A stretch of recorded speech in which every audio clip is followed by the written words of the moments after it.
ಇವತ್ತು ನಾವು ಈ 9ನೇ ತರಗತಿಯಲ್ಲಿ ಅಂಗಾಂಶಗಳು ಎನ್ನುವಂತಹ ಪಾಠವನ್ನು ಇವತ್ತು ಮಾಡೋಣ. ಅಂಗಾಂಶಗಳು ಅಂದರೆ ಏನು? ಈಗ ನಿಮಗೆ ಕೆಲವು ಪ್ರಶ್ನೆಗಳನ್ನು ಕೇಳ್ತೀನಿ ನಾನು. ಏನು ಜೀವಕೋಶ ಅಂದರೆ ಏನು?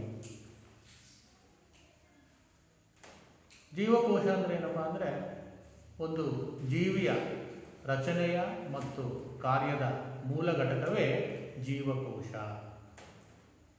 ಇನ್ನೊಂದು ಪ್ರಶ್ನೆ, ಎಲ್ಲ ಜೀವಿಗಳು ಯಾವುದರಿಂದ ಆಗಿವೆ? ಎಲ್ಲ ಜೀವಿಗಳು ಜೀವಕೋಶಗಳಿಂದ ಮಾಡಲ್ಪಟ್ಟಿದೆ ಅಲ್ವಾ? ಎಲ್ಲ ಜೀವಿಗಳು ಜೀವಕೋಶಗಳಿಂದ ಮಾಡಲ್ಪಟ್ಟಿವೆ. ಹಾಗಾದರೆ ಜೀವಕೋಶ ಅಂದರೆ ಏನಪ್ಪ ಅಂದರೆ ಒಂದು ಜೀವಿಯ ರಚನೆಯ ಮತ್ತು ಕಾರ್ಯದ ಮೂಲ ಘಟಕವೇ ಜೀವಕೋಶ ಅಲ್ವಾ? ಜೀವಿಗಳ ದೇಹ ಜೀವಕೋಶಗಳಿಂದ ಮಾಡಲ್ಪಟ್ಟಿದೆ. ಈ ಒಂದು ಜೀವಿಗಳನ್ನು ನಾವು ಜೀವಕೋಶದ ಆಧಾರದ ಮೇಲೆ ಎರಡು ಭಾಗಗಳಾಗಿ ವಿಭಾಗಿಸ್ತೀವಿ. ಒಂದು ಏಕಕೋಶೀಯ ಜೀವಿಗಳು, ಇನ್ನೊಂದು ಬಹುಕೋಶೀಯ ಜೀವಿಗಳು.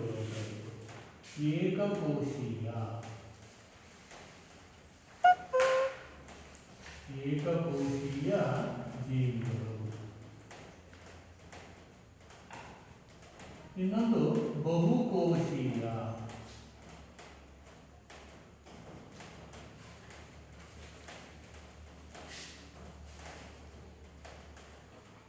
ನೋಡಿ, ಜೀವಕೋಶಗಳ ಆಧಾರದ ಮೇಲೆ ಜೀವಿಗಳನ್ನು ಏಕಕೋಶೀಯ ಜೀವಿಗಳು ಮತ್ತು ಬಹುಕೋಶೀಯ ಜೀವಿಗಳು ಅಂತ ವರ್ಗೀಕರಣ ಮಾಡ್ತೀವಿ. ಈ ಏಕಕೋಶೀಯ ಜೀವಿಯ ಉದಾಹರಣೆ ನಮಗೆ ಗೊತ್ತಿದ ಹಾಗೆ ಅಮೀಬಾ ಅನ್ನೋದು ಒಂದು ಏಕಕೋಶೀಯ ಜೀವಿ.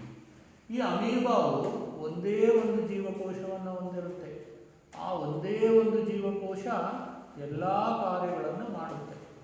ಅದನ್ನು ನಾವು ಏಕಕೋಶೀಯ ಜೀವಿ ಅಂತ ಕರಿತೀವಿ. ಒಂದೇ ಒಂದು ಜೀವಕೋಶವನ್ನು ಹೊಂದಿರುವ ಜೀವಿಯನ್ನು ಏಕಕೋಶೀಯ ಜೀವಿ ಅಂತ ಕರಿತೀವಿ. ಉದಾಹರಣೆಗೆ ಅಮೀಬಾ. ಆ ಒಂದೇ ಜೀವಕೋಶ ತನ್ನ ದೇಹದ ಎಲ್ಲ ಕೆಲಸವನ್ನು ಅಥವಾ ಕಾರ್ಯವನ್ನು ಮಾಡುತ್ತೆ. ಅಮೀಬಾ ಬಿಟ್ಟರೆ ಪ್ಯಾರಾಮೀಶಿಯಮ್ಮು, ಯೂಬಿಲ್ಲ, ಇವೆಲ್ಲ ಏಕಕೋಶೀಯ ಜೀವಿಗಳು. ನೆಕ್ಸ್ಟ್ ಬಹುಕೋಶೀಯ ಜೀವಿಗಳು. ಬಹುಕೋಶೀಯ ಜೀವಿಗಳು ಅಂದರೆ ಅವುಗಳ ದೇಹದಲ್ಲಿ 2 ಅಥವಾ 2ಕ್ಕಿಂತ ಹೆಚ್ಚು ಜೀವಕೋಶಗಳನ್ನು ಹೊಂದಿರ್ತವೆ. ಅವು ಒಂದೊಂದು ರೀತಿಯ ಜೀವಕೋಶವು ಒಂದೊಂದು ಕಾರ್ಯವನ್ನು ಮಾಡ್ತವೆ. 2 ಅಥವಾ 2ಕ್ಕಿಂತ ಹೆಚ್ಚು ಜೀವಕೋಶಗಳನ್ನು ಹೊಂದಿರ್ತವೆ. ಅವು ಒಂದೊಂದು ರೀತಿಯ ಅಥವಾ ಗುಂಪಿನ ಜೀವಕೋಶಗಳು ಒಂದೊಂದು ಕಾರ್ಯವನ್ನು ಮಾಡ್ತವೆ. ಅದನ್ನು ನಾವು ಬಹುಕೋಶೀಯ ಜೀವಿಗಳು. ಉದಾಹರಣೆ, ಇದಕ್ಕೆ ಉದಾಹರಣೆ ತಗೊಂಡ್ರೆ ಮನುಷ್ಯ,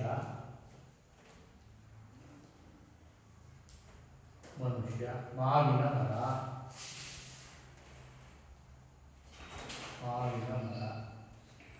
ಹಸು, ಹುಲಿ ಇತ್ಯಾದಿ. ನೋಡಿ, ಬಹುಕೋಶೀಯ ಜೀವಿಗಳು ಗೊತ್ತೇ ಇದೆ. ಬಹುಕೋಶೀಯ ಜೀವಿಗಳು 2 ಅಥವಾ 2ಕ್ಕಿಂತ ಹೆಚ್ಚು ಜೀವಕೋಶಗಳನ್ನು ಹೊಂದಿರ್ತವೆ. ಒಂದೊಂದು ರೀತಿಯ ಜೀವಕೋಶಗಳು ಒಂದೊಂದು ಕಾರ್ಯವನ್ನು ಮಾಡ್ತಾ ಇರ್ತವೆ. ಅದನ್ನು ನಾವು ಬಹುಕೋಶೀಯ ಜೀವಿಗಳು ಅಂತ ನಾವು ಕರಿತೀವಿ. ಈಗ ಎರಡಕ್ಕಿರುವಂಥ ವ್ಯತ್ಯಾಸ ಏನು ಅಂದಾಗ, ಏಕಕೋಶೀಯ ಜೀವಿಗಳು ಒಂದೇ ಜೀವಕೋಶವನ್ನು ಹೊಂದಿವೆ. ಬಹುಕೋಶೀಯ ಜೀವಿಗಳು 2 ಅಥವಾ 2ಕ್ಕಿಂತ ಹೆಚ್ಚು ಜೀವಕೋಶಗಳನ್ನು ಹೊಂದಿವೆ ಅಂತ ನೋಡಿ. ಈಗ ಮನುಷ್ಯವನ್ನು ತಗೊಳ್ಳಿ. ಉದಾಹರಣೆಗೆ ಮನುಷ್ಯನನ್ನು ತಗೊಳ್ಳಿ. ಮನುಷ್ಯ ಒಂದು ಬಹುಕೋಶೀಯ ಜೀವಿ, ಉನ್ನತ ಮಟ್ಟದ ಜೀವಿ, ಸಂಕೀರ್ಣ ಜೀವಿ ಅಂತ ಕರೀತೀವಿ. ಯಾರಿಗೆ? ಮನುಷ್ಯನನ್ನು ಉನ್ನತ ಮಟ್ಟದ ಜೀವಿ, ಬಹುಕೋಶೀಯ ಜೀವಿ, ಸಂಕೀರ್ಣ ಜೀವಿ ಅಂತ ನಾವು ಕರಿತೀವಿ. ಯಾಕೆ? ಮನುಷ್ಯನಲ್ಲಿರುವ ಜೀವಕೋಶಗಳನ್ನು ಎಣಿಸೋದಕ್ಕೆ ಕಷ್ಟ ಅಂತ. ಆದರೆ ಒಂದೇ ಒಂದು ಜೀವಕೋಶದಿಂದ ಹುಟ್ಟೋದವನು, ಗರ್ಭದಲ್ಲಿ ಒಂದೇ ಒಂದು ಜೀವಕೋಶದಿಂದ ಹುಟ್ಟೋದು. ಆದರೆ ಆ ಒಂದೇ ಜೀವಕೋಶ ಬೆಳವಣಿಗೆ ಆಗಿ ವಿಭಜನೆ ಮತ್ತು ಬೆಳವಣಿಗೆ ಆಗಿ ಏನಾಗುತ್ತೆ, ಅವನು ದೇಹದಲ್ಲಿ ಅನೇಕ ಜೀವಕೋಶಗಳಿವೆ. ಈಗ ಎಣಿಸೋದು ಕಷ್ಟ ಅವನು ದೊಡ್ಡನಾದ. ಅದು ಎಣಿಸಿದ್ದಾರೆ, ಎಷ್ಟಿದೆ ಅಂತಲೂ ಕೂಡ ಎಣಿಸಿದ್ದಾರೆ. ಆದರೆ ನಮ್ಮಲ್ಲಿ ಎಷ್ಟು ಜೀವಕೋಶಗಳು ಅಂತ ಸುಲಭವಾಗಿ ಎಣಿಸೋದಕ್ಕೆ ಬರೋದಿಲ್ಲ. ಈಗ ಅಮೀಬಾ ತಗೊಂಡ್ರೆ ನಾವು ಒಂದೇ ಒಂದು ಜೀವಕೋಶ ಇದೆ ಅಂತ ಹೇಳ್ಬಿಡ್ಬೋದು. ಮನುಷ್ಯನಲ್ಲಿ ಆಗೋದಿಲ್ಲ, ಅಥವಾ ಇತರ ಪ್ರಾಣಿಗಳಲ್ಲಿ ಆಗೋದಿಲ್ಲ. ಎಷ್ಟು ಜೀವಕೋಶಗಳಿದ್ದಾವೆ ಆದರೂ ಕೂಡ ನಾವು ಬಹುಕೋಶೀಯ ಜೀವಿ, ಉನ್ನತ ಮಟ್ಟದ ಜೀವಿ, ಸಂಕೀರ್ಣ ಜೀವಿ ಅಂತ ಕರಿತೀವಿ. ಅರ್ಥ ಆಗ್ತಿದೆ ಅಲ್ವಾ? ಈಗ ಮನುಷ್ಯನಲ್ಲಿ ತಗೊಳ್ಳಿ, ನಾವು ಉದಾಹರಣೆಗೆ ನಾವು ಓಡಬೇಕಪ್ಪ. ಓಡುವಾಗ ನಮ್ಮ ಕೈ ಕಾಲುಗಳ ಯಾವ ಜೀವಕೋಶಗಳು ಕೆಲಸ ಮಾಡ್ತವೆ? ಯಾವ ಜೀವಕೋಶಗಳಪ್ಪ ಅಂದರೆ ಸ್ನಾಯು ಜೀವಕೋಶಗಳು. ಯಾವ ಸ್ನಾಯು ಜೀವಕೋಶಗಳು ಅಲ್ವಾ? ನೋಡಿ, ಮನುಷ್ಯನಲ್ಲಿ ಬೇರೆ ಬೇರೆ ರೀತಿ ಇದ್ದಾವೆ ಜೀವಕೋಶಗಳು ಒಂದೊಂದು ಕೆಲಸ ಮಾಡೋಕ್ಕೆ. ನಾವು ಓಡೋದಕ್ಕೆ ಅಥವಾ ಕೆಲಸ ಮಾಡುವಾಗ ಹಿಗ್ಗುವುದು ಮತ್ತು ಕುಗ್ಗೋದಕ್ಕೆ ಈ ಸ್ನಾಯು ಜೀವಕೋಶಗಳು ಬೇಕು. ಕೆಲಸ ಮಾಡೋದಕ್ಕೆ, ಓಡೋದಕ್ಕೆ, ಓಡುವಾಗ, ನಾವು ಸೈಕಲ್ ತುಳಿಯುವಾಗ, ಬರೆಯುವಾಗ ಯಾವ ಜೀವಕೋಶಗಳು ಸಹಕಾರಿ? ಸ್ನಾಯು ಜೀವಕೋಶಗಳು. ಅದರ ಹೆಸರೇನು? ಸ್ನಾಯು ಜೀವಕೋಶಗಳು.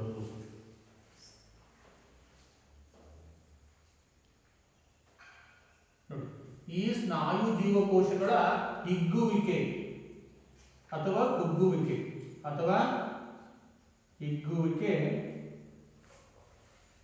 ಮತ್ತು ಕುಗ್ಗುವಿಕೆಯಿಂದ ಇದು ಸಾಧ್ಯ ಆಗುತ್ತೆ. ಸ್ನಾಯು ಜೀವಕೋಶಗಳು ಹಿಗ್ಗುವಿಕೆ ಮತ್ತು ಕುಗ್ಗುವಿಕೆ, ವಿಕಸನ ಮತ್ತು ಸಂಪೀಡನೆಯಿಂದ. ನಾವು ಹಿಂಗೆ ಕೈ ಹಿಂಗಂದ್ರೆ ಇಲ್ಲಿ ಹಿಗ್ಗುತ್ತೆ, ಸ್ನಾಯುಗಳು ಏನು ಮಾಡ್ತವೆ? ಹಿಗ್ಗುತ್ತವೆ. ಕೈ ಮಡಿಸಿದ್ರೆ ಕುಗ್ಗುತ್ತವೆ. ಈಗ ಓಡುವಾಗ ಹಿಗ್ಗುತ್ತವೆ ಮತ್ತು ಕುಗ್ಗುತ್ತವೆ. ಹಿಂಗೆ ನೋಡುವಾಗ ಹಿಗ್ಗುತ್ತವೆ ಮತ್ತು ಹಿಂಗೆ ಮಾಡಿದಾಗ ಕುಗ್ಗುತ್ತವೆ. ಅಂದರೆ ಯಾವುದು? ಸ್ನಾಯು ಜೀವಕೋಶಗಳೇ ಕಾರಣ. ಈ ಬರೆಯುವಾಗ ಇಲ್ಲಿ ಹಿಗ್ಗುತ್ತವೆ ಮತ್ತು ಕುಗ್ಗುತ್ತವೆ, ಸ್ನಾಯು ಜೀವಕೋಶಗಳಿದ್ದಾವೆ. ಅರ್ಥ ಆಯ್ತಾ? ನಗುವಾಗ, ಅಳುವಾಗ ಆ ಸ್ನಾಯು ಜೀವಕೋಶಗಳು ಹಿಗ್ಗುತ್ತವೆ ಮತ್ತು ಕುಗ್ಗುತ್ತವೆ. ಅರ್ಥ ಆಗ್ತಿದೆ ಅಲ್ವಾ? ನೋಡಿ, ಅದಕ್ಕೆ ಆ ಕೆಲಸ ಮಾಡೋಕ್ಕೆ ಒಂದು ಗುಂಪು. ಯಾವುದದು? ಸ್ನಾಯು ಜೀವಕೋಶಗಳು ಒಂದು ಗುಂಪಿದೆ. ಆಮೇಲೆ ಈಗ ನಾನು ಹೇಳ್ತೀನಪ್ಪ, ಇದು ಏನು ಅಂದಾಗ ನಮಗೆ ಗೊತ್ತಾಗುತ್ತೆ. ಏನದು? ಬ್ಲಾಕ್ ಬೋರ್ಡ್ ಅಂತ ಗೊತ್ತಾಗುತ್ತೆ ಅಲ್ವಾ? ಬ್ಲಾಕ್ ಬೋರ್ಡ್ ಅಂತ ಗೊತ್ತಾಗುತ್ತೆ. ನಿಮ್ಗೆ ಹೆಂಗೆ ಗೊತ್ತಾಗುತ್ತೆ ಇದು ಬ್ಲಾಕ್ ಬೋರ್ಡ್ ಅಂತ? ಹೆಂಗೆ ಗೊತ್ತಾಯಿತು? ಅದು ಯಾವ ಜೀವಕೋಶ ಅಲ್ವಾ? ಅದಕ್ಕೆ ಯಾವ ಜೀವಕೋಶ? ನರ ಜೀವಕೋಶ. ಯಾವ ಕೋಶ? ನರಕೋಶ. ನರಕೋಶ ಆ ಕೆಲಸ ಮಾಡುತ್ತೆ. ಬರೀರಿ ಅಂದ ತಕ್ಷಣ ಏನಾಗುತ್ತೆ? ನಾವು ಪೆನ್ ತಗೊಂಡು ಬರಿತೀವಲ್ವಾ? ಅದು ಯಾವ ಜೀವಕೋಶ? ನರಕೋಶಗಳು. ಅವು ಬೇರೆ ಇರೋದು. ಮೆದುಳು ಬಳ್ಳಿ ನರಗಳಿಂದ ಮಾಡಬಹುದು ಅಲ್ವಾ? ಆದರೆ ಕೆಲಸಗಳು ಬೇರೆ ಅಲ್ವಾ? ಅಲ್ಲಿ ಹಾವು ಬಂತು, ಓಡ್ರಿ ಅಂತ ಹೇಳಿದ್ರೆ ಯಾವುದು? ಮೆದುಳು, ನರಕೋಶಗಳು. ಓಡ್ರಿ ಅಂತ ಹೇಳಿದ್ರೆ ನರಕೋಶಗಳು. ಆವಾಗ ಸ್ನಾಯು ಕೋಶಗಳು ರೆಡಿ ಆಗ್ತವೆ ಹೊರಗೆ ಅಲ್ವಾ? ಆಮೇಲೆ ಇನ್ನೊಂದು ತಗೊಳ್ಳಿ, ರಕ್ತ. ರಕ್ತ ಇರ್ತಲ್ಲ ನಮ್ಮ ದೇಹದಲ್ಲಿ. ಈ ರಕ್ತ ಗೊತ್ತೇ ಇದೆ. ರಕ್ತದ ಕೆಲಸ ಏನಪ್ಪ? ರಕ್ತ ಯಾಕಪ್ಪ ದ್ರವ ರೂಪದಲ್ಲಿದೆ ಅಂದರೆ ರಕ್ತ ನಮ್ಮ ದೇಹದಲ್ಲಿ ಎಲ್ಲ ಕಡೆ ಚಲಿಸಬೇಕು. ಎಲ್ಲ ಕಡೆ ಚಲಿಸಿ ಎಲ್ಲ ಕಡೆ ಜೀವಕೋಶಗಳು ಇರ್ತಾವಲ್ವ, ಅವೆಲ್ಲ ಜೀವಕೋಶಗಳಿಗೆ ಆಹಾರ, ನೀರು, ಆಕ್ಸಿಜನ್ನು ಕೊಡಬೇಕು. ಅರ್ಥ ಆಯ್ತಾ? ಅದಕ್ಕೋಸ್ಕರ ರಕ್ತ ದ್ರವ ರೂಪದಲ್ಲಿದೆ. ರಕ್ತದ ಜೀವಕೋಶಗಳು ಆ ಕೆಲಸ ಮಾಡ್ತಾರೆ. ಈಗ ಶಕ್ತಿ ಉತ್ಪತ್ತಿ ಆಗಬೇಕಲ್ಲ, ಶಕ್ತಿ ಉತ್ಪತ್ತಿ ಆಗೋದಕ್ಕೆ ಆಕ್ಸಿಜನ್ ಬೇಕು ಜೀವಕೋಶಗಳಿಗೆ. ಅದನ್ನು ಕೊಡೋದು ಯಾರಪ್ಪ? ರಕ್ತ ತಗೊಂಡೋಗಿ ಕೊಡುತ್ತೆ. ನಾವು ಉಸಿರಾಡ್ತೀವಲ್ವ, ಉಸಿರಾಟ ಮಾಡಿದಾಗ ಅದು ಆಕ್ಸಿಜನ್ ತಗೊಂಡೋಗಿ ಕೊಡುತ್ತೆ ರಕ್ತ ಜೀವಕೋಶಗಳಿಗೆ. ಆವಾಗ ಶಕ್ತಿ ಬಿಡುಗಡೆ ಆಗುತ್ತೆ, ಇಲ್ಲ ಶಕ್ತಿ ಬಿಡುಗಡೆ ಆಗೋದಿಲ್ಲ. ನೋಡಿ, ನಾನು 3 ರೀತಿಯ ಜೀವಕೋಶಗಳನ್ನು ಹೇಳಿದೆ. ಒಂದು ಸ್ನಾಯು ಜೀವಕೋಶ, ನರ ಜೀವಕೋಶ, ರಕ್ತದ ಜೀವಕೋಶ. ಬೇರೆ ಬೇರೆ ಇದಾವಲ್ಲ ನಮ್ಮಲ್ಲಿ ಕೆಲಸ ಮಾಡೋದಕ್ಕೆ. ಏನಿದ್ದಾವೆ? ಬೇರೆ ಬೇರೆ ರೀತಿಯ ಜೀವಕೋಶಗಳಿದ್ದಾವೆ ಅಲ್ವಾ? ಸ್ನಾಯು ಜೀವಕೋಶಗಳ ಕೆಲಸ ನರ ಜೀವಕೋಶಗಳು ಮಾಡೋದಿಲ್ಲ, ನರ ಜೀವಕೋಶಗಳ ಕೆಲಸ ರಕ್ತ ಮಾಡೋದಿಲ್ಲ. ಅವು ಬೇರೆ ಬೇರೆ ಕೆಲಸವನ್ನು ಮಾಡ್ತವೆ. ಹಾಗಾದರೆ ಅಂಗಾಂಶ ಅಂದರೆ ಏನು? ನೆಕ್ಸ್ಟ್ ಸಸ್ಯಗಳು ತಗೊಳ್ಳಿ. ಸಸ್ಯಗಳಲ್ಲಿ ಏನಾಗುತ್ತೆ? ಸಸ್ಯಗಳಲ್ಲಿ ಅಲ್ಲಿ ವಾಹಕ ಅಂಗಾಂಶ ಅಂತ ಇರುತ್ತೆ. ಯಾವ ಅಂಗಾಂಶ? ವಾಹಕ ಅಂಗಾಂಶ ಅಂತ ಇರುತ್ತೆ. ವಾಹಕ ಅಂಗಾಂಶದಲ್ಲಿ ಝೈಲಮ್ ಮತ್ತು ಫ್ಲೋಯಮ್ ಅಂತ ಇರುತ್ತೆ.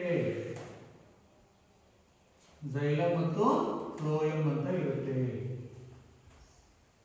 ವಾಹಕ ಅಂಗಾಂಶದಲ್ಲಿ. ಝೈಲಮ್ ನೀರು ಮತ್ತು ಲವಣಗಳನ್ನು ಸಾಗಿಸುತ್ತೆ. ಫ್ಲೋಯಮ್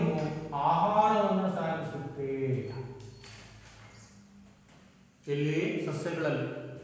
ನಮ್ಮಂಗೆ ಸಸ್ಯಗಳಲ್ಲಿ ರಕ್ತ, ನರ, ಸ್ನಾಯು ಇರುವುದಿಲ್ಲ. ಅವುಗಳಲ್ಲಿ ವಾಹಕ ಅಂಗಾಂಶ ಇರುತ್ತೆ. ಆ ವಾಹಕ ಅಂಗಾಂಶದಲ್ಲಿ ಜೈಲಮ್ ಇರುತ್ತೆ ಮತ್ತೆ ಫ್ಲೋಯಮ್ ಇರುತ್ತೆ. ಜೈಲಮ್ ಏನನ್ನ ಸಾಗಿಸುತ್ತೆ? ನೀರನ್ನ ಸಾಗಿಸುತ್ತೆ. ಫ್ಲೋಯಮ್ ಏನನ್ನ ಸಾಗಿಸುತ್ತೆ? ಆಹಾರವನ್ನ ಸಾಗಿಸುತ್ತೆ ಸಸ್ಯಗಳಲ್ಲಿ. ನಮ್ಮಂಗೆ ರಕ್ತ ಅದೆಲ್ಲ ಇದೆಯಾ ಒಂದು ಸಸ್ಯಗಳಲ್ಲಿ? ಬರೋದಿಲ್ಲ. ಆದ್ರೆ ಅವು ಕೂಡ ಅಂಗಾಂಶದಿಂದ ಕೂಡಿವೆ. ನೋಡಿ, ಈ ನೀರನ್ನ ಸಾಗಿಸುವಂಥದ್ದು ಬರೀ ಜೈಲಮ್ ಅಂಗಾಂಶ, ಆಹಾರವನ್ನು ಸಾಗಿಸೋದು ಯಾವುದು? ಬರೀ ಫ್ಲೋಯಮ್ ಅಂಗಾಂಶ. ಇದ್ರ ಕೆಲಸ ಇದು ಮಾಡೋದಿಲ್ಲ, ಇದ್ರ ಕೆಲಸ ಇದು ಮಾಡೋದಿಲ್ಲ. ಹಾಗಾದ್ರೆ ನಾವು ಅಂಗಾಂಶ ಅನ್ನೋದಕ್ಕೆ ಒಂದು ಡೆಫಿನೇಷನ್ ಅನ್ನ ಹೇಳ್ಬೋದು. ಏನು ಅಂಗಾಂಶ ಅಂದ್ರೆ ಏನು? ಅಂಗಾಂಶ ಅಂದ್ರೆ ಏನಂತ ಹೇಳ್ಬೋದು ನಾವು ಹಾಗಾದ್ರೆ?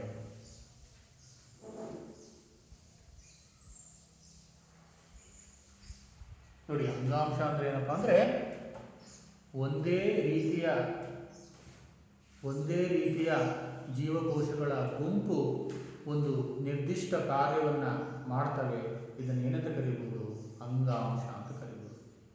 ಒಂದೇ ರೀತಿಯ ಜೀವಕೋಶಗಳ ಗುಂಪು ಒಂದು ನಿರ್ದಿಷ್ಟ ಕಾರ್ಯವನ್ನು ಮಾಡುತ್ತವೆ. ನೋಡಿ, ಒಂದೇ ರೀತಿಯ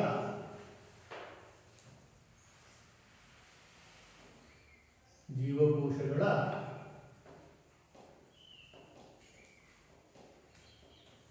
ಗುಂಪು ಒಂದು ನಿರ್ದಿಷ್ಟ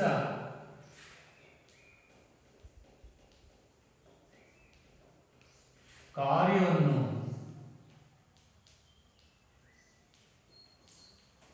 ಮಾಡುತ್ತವೆ.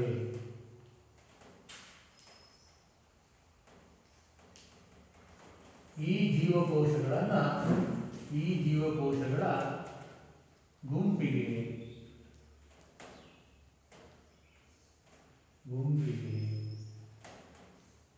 ಅಂಗಾಂಶ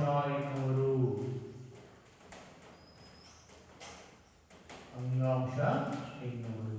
ನೋಡಿ, ಒಂದೇ ರೀತಿ ಇರುವ ಜೀವಕೋಶಗಳ ಗುಂಪು ಅದು.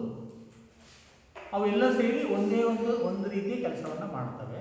ಅದನ್ನ ಅಂಗಾಂಶ ಅಂತ ಕರೀತೀವಿ. ಉದಾಹರಣೆಗೆ ಯಾವುದು ಅಂಗಾಂಶಗಳಿಗೆ ಉದಾಹರಣೆ ಕೊಡಿ? ನಾನು ಹೇಳಿದ್ನಲ್ಲ ಈಗ, ಅಥವಾ ಸ್ನಾಯು ಅಂಗಾಂಶ,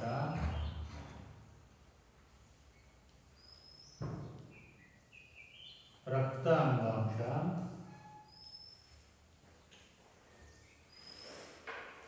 ಸ್ನಾಯು ಅಂಗಾಂಶ, ರಕ್ತ ಅಂಗಾಂಶ, ನರ ಅಂಗಾಂಶ, ಸಸ್ಯಗಳಲ್ಲಿ ವಾಹಕ ಅಂಗಾಂಶ,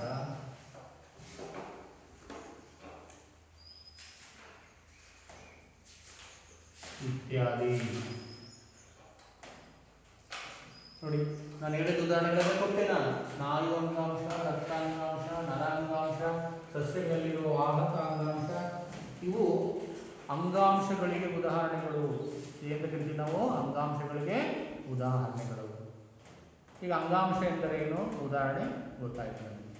ಅಂಗಾಂಶ ಅಂದರೆ ಒಂದೇ ರೀತಿಯ ಜೀವಕೋಶಗಳ ಗುಂಪು ಅಥವಾ ಒಂದು ನಿರ್ದಿಷ್ಟ ಕಾರ್ಯವನ್ನು ಮಾಡುತ್ತವೆ. ಈ ಜೀವಕೋಶಗಳ ಗುಂಪಿಗೆ ನಾವು ಅಂಗಾಂಶ ಅಂತ ಕರಿತೀವಿ. ಉದಾಹರಣೆ ಸ್ನಾಯು ಅಂಗಾಂಶ, ರಕ್ತ ಅಂಗಾಂಶ, ನರ ಅಂಗಾಂಶ ಮತ್ತು ವಾಹಕ ಅಂಗಾಂಶ ಅಲ್ವಾ? ಹಾಗಾದ್ರೆ ಈ ಸಸ್ಯ ಮತ್ತು ಪ್ರಾಣಿ ಅಂಗಾಂಶಗಳು ಒಂದೇ ರೀತಿ ಇದ್ದಾವ? ಸಸ್ಯ ಮತ್ತು ಪ್ರಾಣಿ ಅಂಗಾಂಶಗಳು ಒಂದೇ ರೀತಿ ಇದ್ದಾವ ಅಂತ ನೋಡಿದ್ರೆ ನಮಗೆ ನೋಡಿದ ತಕ್ಷಣ ಏನನ್ಸುತ್ತೆ? ಈಗ ಇದು ಸಸ್ಯ ಮಕ್ಕಳೇ ಅಲ್ವಾ? ಇದು ಸಸ್ಯ, ಇದಕ್ಕೆ ಜೀವ ಇದೆ ಅಂತ ನಮಗೆ ಗೊತ್ತು. ಇವುಗಳಿಗೆ ಜೀವ ಇದೆ ಅಂತ ಗೊತ್ತು. ನಾವು ಕಿತ್ಕೊಂಡ್ಬಂದ್ವಿ, ಇದು ಸ್ವಲ್ಪ ಹೊತ್ತಲ್ಲಿ ಸತ್ತೋಗುತ್ತೆ ಅಲ್ವಾ? ಸತ್ತೋಗುತ್ತೆ, ಜೀವವಿದೆ, ಸತ್ತೋಗುತ್ತೆ. ಆದರೆ ಇದರಲ್ಲಿರುವ ಅಂಗಾಂಶಗಳು, ಈಗ ನನ್ನನ್ನು ನೋಡಿದಾಗ ನನ್ನ ದೇಹದಲ್ಲಿರುವ ಅಂಗಾಂಶಗಳು ಒಂದೇ ರೀತಿ ಇದ್ದಾವ? ಒಂದೇ ರೀತಿ ಕಾಣ್ತಿದೆಯಾ? ಇಲ್ಲ, ಒಂದೇ ರೀತಿ ಕಾಣ್ತಾ ಇಲ್ಲ. ಇದರ ಅಂಗಾಂಶಗಳೇ ಬೇರೆ, ನನ್ನ ದೇಹದಲ್ಲಿರುವ ಅಂಗಾಂಶಗಳೇ ಬೇರೆ ಅಂತ ಗೊತ್ತಾಗುತ್ತೆ. ಈಗ ಸಸ್ಯ ಅಂಗಾಂಶಗಳು, ಸಸ್ಯಗಳು ಸ್ಥಿರ ಅಥವಾ ಅಚಲ, ಚಲಿಸೋದಿಲ್ಲ. ಚಲಿಸ್ತವ? ಸಸ್ಯಗಳು ಚಲಿಸೋದಿಲ್ಲ, ಒಂದು ಕಡೆಯಿಂದ ಇನ್ನೊಂದು ಕಡೆಗೆ ಚಲಿಸೋದಿಲ್ಲ. ಎಲ್ಲಿ ಅವು ಹುಟ್ಟುತ್ತಾವೋ ಅಲ್ಲೇ ಬೆಳೀತಾ ಹೋಗ್ತವೆ ಅಲ್ವಾ? ಆಚಾರ. ಆಮೇಲೆ ಇದರಲ್ಲಿ ಯಾವ ಯಾವ ಅಂಗಾಂಶ ಇರುತ್ತೆ? ಇದರಲ್ಲಿ ಕೆಲವು ಸಜೀವ ಜೀವಕೋಶಗಳು ಇರ್ತವೆ, ನಿರ್ಜೀವ ಜೀವಕೋಶಗಳು ಇರ್ತವೆ. ಆ ಒಂದು ಅಂಗಾಂಶ ಈ ಸಸ್ಯಗಳಿಗೆ ಏನು ಆಧಾರವನ್ನು ಕೊಡುತ್ತೆ, ದೃಢತೆಯನ್ನು ಕೊಡುತ್ತೆ. ಅರ್ಥ ಆಯ್ತಾ? ಕೆಲವು ಜೀವಕೋಶಗಳು ಸತ್ತೋಗಿರ್ತವೆ, ಇದರಲ್ಲಿ ಕೆಲವು ಜೀವಕೋಶಗಳು ಜೀವಂತವಾಗಿರ್ತವೆ ಯಾವಾಗಲೂ ಕೂಡ. ಇಲ್ಲಿ ಜೀವಂತ ಜೀವಕೋಶಗಳು ಎಲ್ಲಿರ್ತವೆ? ಸಾಮಾನ್ಯವಾಗಿ ತುದಿಗಳಲ್ಲಿ ಅಲ್ವಾ? ತುದಿಗಳಲ್ಲಿ, ಬೇರಿನ ತುದಿಗಳಲ್ಲಿ ಜೀವಂತ ಜೀವಕೋಶಗಳು, ಈ ಎಲೆಗಳಲ್ಲಿ ಜೀವಂತ ಜೀವಕೋಶಗಳು ಇರ್ತವೆ. ಕೆಲವು ನಿರ್ಜೀವ ಜೀವಕೋಶಗಳು ಇರ್ತವೆ. ಯಾವಾಗ? ಈ ಮರವನ್ನು ನೋಡಿರ್ಬೋದು, ಮರದ ಕಾಂಡವನ್ನು ನೋಡಿರ್ಬೋದು ಅಲ್ವಾ? ಆ ಮರದ ಕಾಂಡ ಚಕ್ಕೆ ಬರ್ತಿರುತ್ತಲ್ವ, ಆ ಚಕ್ಕೆ ಅದು ನಿರ್ಜೀವ ಜೀವಕೋಶಗಳು, ಜೀವ ಇರಲ್ಲ ಆ ಜೀವಕೋಶಗಳಿಗೆ. ನಾವು ಚಕ್ಕೆ ತೆಗಿತೀವಲ್ಲ, ಆ ಚಕ್ಕೆ ಏನು ನಿರ್ಜೀವ ಜೀವಕೋಶಗಳು. ಆಮೇಲೆ ಇಲ್ಲಿ ತೆಂಗಿನಕಾಯಿ ನೋಡಿದಿರಲ್ವ, ತೆಂಗಿನಕಾಯಿ ಸಿಪ್ಪೆ, ನಾರು, ಅದು ಕೂಡ ನಿರ್ಜೀವ ಜೀವಕೋಶಗಳು, ಜೀವ ಇರೋದಿಲ್ಲ. ಆಮೇಲೆ ಈ ಬೀಜಗಳ ಕಾಯಿ ಇರುತ್ತಲ್ಲ, ಆ ಒಂದು ಹೊರಪದರ, ಅದು ಕೂಡ ನಿರ್ಜೀವ ಜೀವ ಇರೋದಿಲ್ಲ. ಆದರೂ ಕೂಡ ಅವು ಯಾಕೆ ಬೇಕಪ್ಪ ಅಂದರೆ ಅವು ಯಾಂತ್ರಿಕ ಆಧಾರವನ್ನು ಕೊಡ್ತಿರ್ತವೆ, ಸಪೋರ್ಟ್ ಕೊಡ್ತಾ ಇರುತ್ತೆ. ಆ ನಿರ್ಜೀವ ಜೀವಕೋಶಗಳಿದ್ದರೂ ಆ ಸಸ್ಯಗಳಿಗೆ ಏನು ಮಾಡುತ್ತದೋ ಸಪೋರ್ಟ್ ಕೊಡ್ತಾ ಇರುತ್ತೆ, ಬೀಳದಂಗೆ ಮುರಿದಂಗೆ ಅಲ್ವಾ, ಸಪೋರ್ಟ್ ಕೊಡ್ತಾ ಇರುತ್ತೆ. ಯಾವುದಾದ್ರೂ ಗಿಡಗಳು ಸುಲಭವಾಗಿ ಬೀಳ್ತಾವ? ಇಲ್ಲ, ಸಪೋರ್ಟು. ಅದು ಯಾವುದು ಸಪೋರ್ಟು? ನಿರ್ಜೀವ ಜೀವಕೋಶಗಳಿರ್ತವೆ ಅಲ್ವಾ? ಅದೇ ಪ್ರಾಣಿಗಳಲ್ಲಿ ತಗೊಳ್ಳಿ, ನಮ್ಮಲ್ಲಿ ತಗೊಳ್ಳಿ, ನಾವು ಚಲಿಸ್ತೀವಿ ತಾನೆ, ಒಂದು ಕಡೆಯಿಂದ ಇನ್ನೊಂದು ಕಡೆಗೆ ಚಲಿಸ್ತೀವಿ. ಆ ಚಲಿಸೋದಕ್ಕೆ ಬೇಕಾದ ಅಂಗಾಂಶ ನಮ್ಮಲ್ಲಿದೆ, ಸ್ನಾಯು ಅಂಗಾಂಶ ಅಲ್ವಾ? ಆಹಾರವನ್ನು ಹುಡ್ಕೊಂಡು ಹೋಗ್ತಾ ಇರ್ತವೆ ಪ್ರಾಣಿಗಳು, ನಾವು ಕೂಡ ಒಂದು ಕಡೆಯಿಂದ ಇನ್ನೊಂದು ಕಡೆಗೆ ಹೋಗ್ತಾ ಇರ್ತೀವಿ ಅಲ್ವಾ? ಆಮೇಲೆ ನಾವು ತಿನ್ನುವ ಆಹಾರನೇ ಬೇರೆ, ಅವುಗಳಿಗೆ ಬೇಕಾಗುವ ಆಹಾರನೇ ಬೇರೆ ಆಗಿರುತ್ತೆ. ನಾವು ಆಹಾರ, ಸಂಗಾತಿ ಈ ರೀತಿ ಹುಡ್ಕೊಂಡು ಹೋಗ್ತಾ ಇರ್ತೀವಿ, ಚಲಿಸ್ತಾ ಇರ್ತೀವಿ. ಅದೇ ಬೆಳವಣಿಗೆ ಬಂದಾಗ ಈ ಸಸ್ಯಗಳಲ್ಲಿ ಎಲ್ಲ ಭಾಗಗಳಲ್ಲೂ ಬೆಳವಣಿಗೆ ನಡೆಯುವುದಿಲ್ಲ, ಕೆಲವು ನಿರ್ದಿಷ್ಟ ಭಾಗಗಳಲ್ಲಿ. ಎಲ್ಲಿ ಬೆಳವಣಿಗೆ ನಡೆಯುತ್ತೆ? ಈ ತುದಿಯಲ್ಲಿ ಅಲ್ವಾ? ತುದಿಯಲ್ಲಿ, ಬೇರಿನ ತುದಿಯಲ್ಲಿ ಬೆಳವಣಿಗೆ ನಡೀತಾ ಇರುತ್ತೆ. ನಮ್ಮಲ್ಲಿ ಎಲ್ಲ ಪ್ರಾಣಿಗಳಲ್ಲಿ ಎಲ್ಲ ಭಾಗಗಳಲ್ಲೂ ಬೆಳವಣಿಗೆ ನಡೀತಾನೆ ಇರುತ್ತೆ. ಹಾಗಾಗಿ ಈ ಸಸ್ಯ ಮತ್ತು ಪ್ರಾಣಿಗಳಲ್ಲಿ ಒಂದೇ ರೀತಿಯ ಅಂಗಾಂಶಗಳು ಇರುವುದಿಲ್ಲ ಅಲ್ವಾ? ಸಸ್ಯ ಮತ್ತು ಪ್ರಾಣಿಗಳಲ್ಲಿ ಅಂಗಾಂಶಗಳು ಬೇರೆ ಬೇರೆಯಾಗಿವೆ.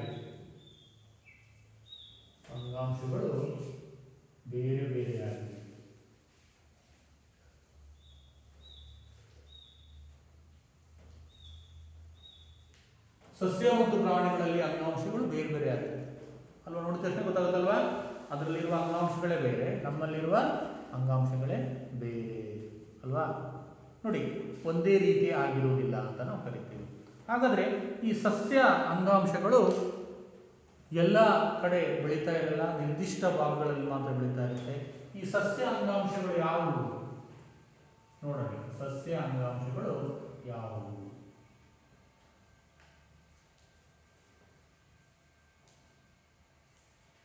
ವಿಧಗಳು.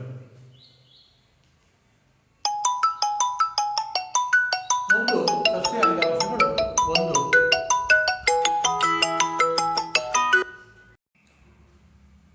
ಈ ಸಸ್ಯ ಅಂಗಾಂಶಗಳಲ್ಲಿ 2 ವಿಧಗಳಿವೆ ಅಂತ ನಾವು ತಿಳ್ಕೊಂಡ್ವಿ. ಅದು ವರ್ಧನಾ ಅಂಗಾಂಶ ಅಥವಾ ಬೆಳವಣಿಗೆ ಅಂಗಾಂಶ, ಇನ್ನೊಂದು ಶಾಶ್ವತ ಅಂಗಾಂಶ ಅಂತ.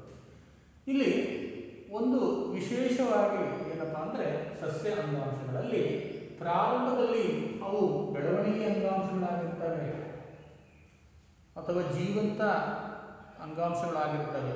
ನಂತರ ಆ ಒಂದು ವರ್ಧನಾ ಅಂಗಾಂಶ, ಆ ರೂಪ, ಇವೆಲ್ಲ ಬದಲಾವಣೆ ಮಾಡಿಕೊಂಡು ಅವು ಶಾಶ್ವತ ಅಂಗಾಂಶಗಳಾಗ್ತವೆ. ಶಾಶ್ವತ ಅಂದರೆ ಶಾಶ್ವತವಾಗಿ ಕೆಲಸ ಮಾಡಲು, ಕಾರ್ಯನಿರ್ವಹಿಸಲು ಇರುವಂತಹ ಅಂಗಾಂಶವನ್ನು ನಾವು ಶಾಶ್ವತ ಅಂಗಾಂಶ. ಈ ಒಂದು ವಿಶೇಷತೆ ಸಸ್ಯಗಳಲ್ಲಿದೆ. ಪ್ರಾರಂಭದಲ್ಲಿ ವರ್ಧನಾ ಅಂಗಾಂಶ ಆಗಿರ್ತವೆ, ನಂತರ ಅವು ಶಾಶ್ವತ ಅಂಗಾಂಶಗಳಾಗುತ್ತವೆ. ಇದು ಈ ಒಂದು ಸಸ್ಯ ಅಂಗಾಂಶದ ವಿಶೇಷತೆ. ಅದೇ ಪ್ರಾಣಿ ಅಂಗಾಂಶಗಳಲ್ಲಿ ಬಂದಾಗ ಪ್ರಾಣಿ ಅಂಗಾಂಶಗಳಲ್ಲಿ ಬೆಳವಣಿಗೆ ಎಲ್ಲ ಭಾಗಗಳಲ್ಲೂ ಆಗ್ತಾ ಇರುತ್ತೆ. ಪ್ರಾಣಿಗಳಲ್ಲಿ ಉದಾಹರಣೆಗೆ ಮನುಷ್ಯನನ್ನು ಒಳಗೊಂಡು ಪ್ರಾಣಿಗಳಲ್ಲಿ ಎಲ್ಲ ಭಾಗಗಳಲ್ಲೂ ಈ ಬೆಳವಣಿಗೆ ಆಗ್ತಾ ಇರುತ್ತೆ. ಹಾಗಾಗಿ ಈ ಪ್ರಾಣಿಗಳಲ್ಲಿ ಇರುವಂತಹ ಅಂಗಾಂಶ ಸಂಕೀರ್ಣವಾಗಿರುತ್ತೆ. ಏನು ವಿಶೇಷತೆ ಎಂದಾಗ ಗೊತ್ತೇ ಇದೆ, ಒಂದೊಂದು ನಿರ್ದಿಷ್ಟ ಗುಂಪಿನ ಜೀವಕೋಶಗಳು ಒಂದೊಂದೇ ಅವುಗಳಿಗೆ ಸಂಬಂಧಿಸಿದ ಕಾರ್ಯವನ್ನಷ್ಟೇ ನಿರ್ವಹಿಸ್ತವೆ. ಅದು ನಮಗೆ ಗೊತ್ತಿದೆ ಏನು ಅಂತ ಹೇಳಿಬಿಟ್ಟು. ವಿಶೇಷವಾದ ಅಂಗಾಂಶಗಳನ್ನು ಪ್ರಾಣಿಗಳು ಒಳಗೊಂಡಿವೆ. ಈಗ ಮೊದಲನೇದಾಗಿ ನಾವು ಸಸ್ಯಗಳಲ್ಲಿ ವರ್ಧನ ಅಂಗಾಂಶ ಅಂದರೆ ಏನು ಅಂತ ತಿಳ್ಕೊಳ್ಳೋಣ.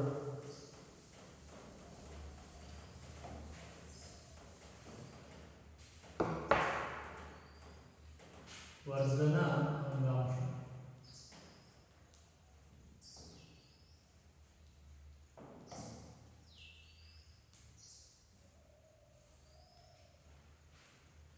ಏನಪ್ಪ? ವರ್ಧನ ಅಂಗಾಂಶ ಅಂದರೆ ಏನು?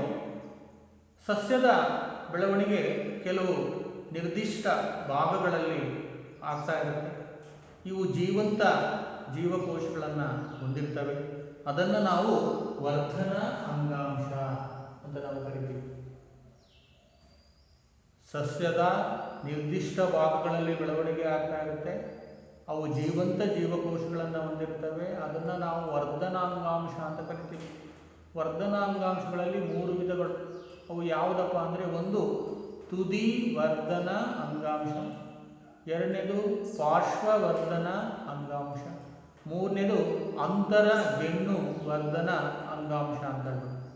ತುದಿ ವರ್ಧನ ಅಂಗಾಂಶ, ಪಾರ್ಶ್ವವರ್ಧನ ಅಂಗಾಂಶ, ಅಂತರ ಗೆಣ್ಣು ವರ್ಧನ ಅಂಗಾಂಶ ಎಲ್ಲೆಲ್ಲಿರುತ್ತೆ ನೋಡಿ. ಒಂದು ಸಸ್ಯವನ್ನು ತಗೊಂಡಿದ್ದೀನಿ ನಾನು. ತುದಿ ವರ್ಧನಾಂಗಾಂಶ ನೋಡಿ. ತುದಿ ವರ್ಧನಾಂಗಾಂಶ ಅಂದರೆ ಎಲ್ಲಿ? ಕಾಂಡ ಮತ್ತು ಬೇರಿನ ತುದಿಯಲ್ಲಿ ಕಂಡುಬರುವಂಥದ್ದು ತುದಿ ವರ್ಧನ ಅಂಗಾಂಶ. ಈ ತುದಿ ವರ್ಧನ ಅಂಗಾಂಶದ ಕಾರ್ಯ ಏನಪ್ಪ ಅಂದರೆ, ಅದು ಬೇರು ಮತ್ತು ಕಾಂಡದ ಉದ್ದವನ್ನು ಹೆಚ್ಚಿಸುತ್ತದೆ. ಬೇರು ಮತ್ತು ಕಾಂಡದ ಉದ್ದವನ್ನು ಹೆಚ್ಚಿಸುವಂಥ ಅಂಗಾಂಶ ತುದಿ ವರ್ಧನ ಅಂಗಾಂಶ. ಪಾರ್ಶ್ವವರ್ಧನ ಅಂಗಾಂಶ ನೋಡಿ, ಇದು ಒಂದು ಕಾಂಡ. ಈ ಕಾಂಡದ ಸುತ್ತಲೂ ಇರುವ ಅಂಗಾಂಶ ಪಾರ್ಶ್ವವರ್ಧನ ಅಂಗಾಂಶ. ಪಾರ್ಶ್ವ ಅಂದರೆ ಏನಪ್ಪ ಅಂದರೆ ಸುತ್ತಲೂ ಅಂತ. ಇದು ಏನು ಮಾಡುತ್ತಪ್ಪ ಅಂದರೆ, ಆ ಒಂದು ಕಾಂಡದ ಗಾತ್ರವನ್ನು ಹೆಚ್ಚಿಸುತ್ತೆ. ಕಾಂಡ ದಿನದಿಂದ ದಿನಕ್ಕೆ ದಪ್ಪ ಆಗ್ತಾ ಬರುತ್ತೆ. ಅದಕ್ಕೆ ಕಾರಣವಾದ ಅಂಗಾಂಶ ಪಾರ್ಶ್ವವರ್ಧನ ಅಂಗಾಂಶ. ನೀವೆಲ್ಲ ನೋಡಿರ್ಬೋದು, ಮರಗಳಲ್ಲಿ ಆ ಬಡ್ಡೆ ಅಂತ ನಾವೇನು ಕರಿತೀವಿ, ಎಷ್ಟು ಅಗಲವಾಗಿರುತ್ತೆ. ದೊಡ್ಡ ದೊಡ್ಡ ಮರಗಳಲ್ಲಿ ಎಷ್ಟು ಗಟ್ಟಿಯಾಗಿರುತ್ತೆ. ಅದಕ್ಕೆ ಕಾರಣ ಪಾರ್ಶ್ವವರ್ಧನ ಅಂಗಾಂಶ. ಈ ಮರ ಬೆಳೆದಂತೆ ಅದರ ಬುಡವೂ ಕೂಡ ದಪ್ಪ ಆಗ್ತಾ ಬರುತ್ತೆ. ಅದು ಪಾರ್ಶ್ವವರ್ಧನ ಅಂಗಾಂಶದ ಕಾರ್ಯ. ಇನ್ನೊಂದು ಅಂತರಗೆಣ್ಣು ವರ್ಧನ ಅಂಗಾಂಶ ಎಲ್ಲಿರುತ್ತೆ? ಇದು ಈ ಎಲೆಯ ಬುಡಭಾಗದಲ್ಲಿ ತೊಟ್ಟುಗಳಲ್ಲಿ ಇರುವಂಥದ್ದು ಅಂತರಗೆಣ್ಣು ಅಂಗಾಂಶ. ಈ ರೀತಿ ಆಗೋದ್ರಿಂದ ಎಲೆಯ ತೊಟ್ಟು ಉದ್ದವಾಗುತ್ತೆ, ಎಲೆಗಳು ಅಗಲವಾಗ್ತಾ ಹೋಗ್ತವೆ. ಇದು ಅಂತರಗೆಣ್ಣು ವರ್ಧನ ಅಂಗಾಂಶ ಅಂತ ನೋಡಿ. ಈ ರೀತಿ ನಾವು 3 ರೀತಿಯ ವರ್ಧನ ಅಂಗಾಂಶಗಳನ್ನು ನಾವು ತಿಳ್ಕೋಬಹುದು. ಯಾವುದು ಮಕ್ಕಳೇ? ಒಂದು ತುದಿ ವರ್ಧನ ಅಂಗಾಂಶ,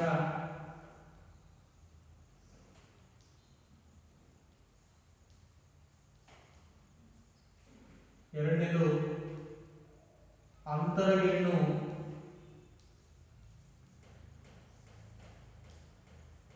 ವರ್ಧನ ಅಂಗಾಂಶ,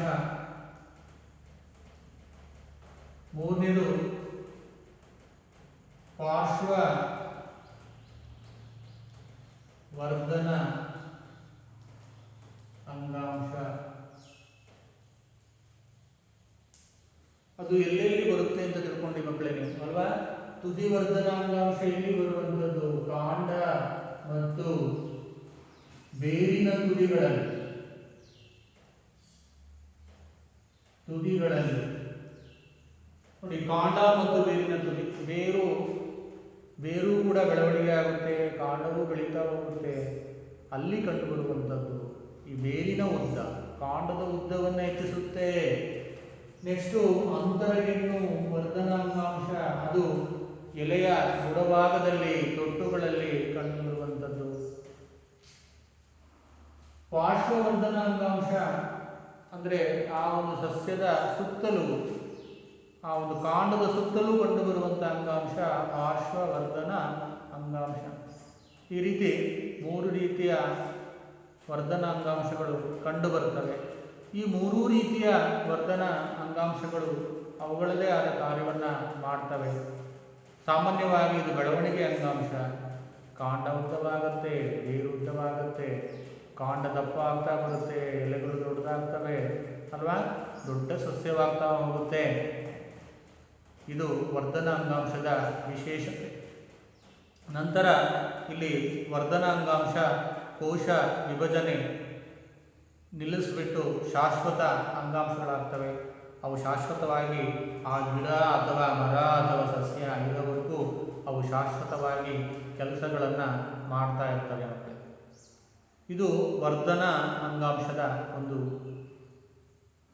ವಿಷಯ. ನೀವು ಮನೆಯಲ್ಲೂ ಕೂಡ ಒಂದು ಪ್ರಯೋಗವನ್ನು ಮಾಡ್ಬೋದು.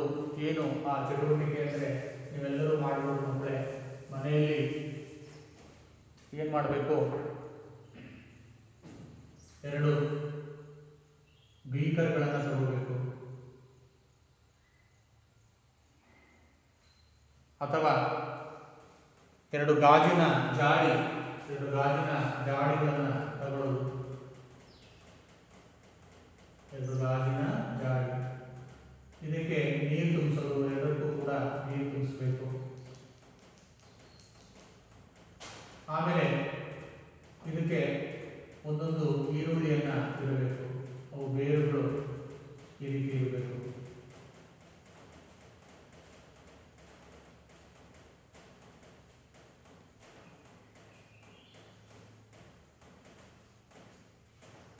ಎರಡು ಗಾಜಿನ ಜಾಡಿಗಳನ್ನು ತಗೊಂಡು 2 ಈರುಳ್ಳಿ ಬೇರುಗಳು ಆ ನೀರಿನಲ್ಲಿ ಮುಳುಗುವ ರೀತಿ ಇಡಬೇಕು.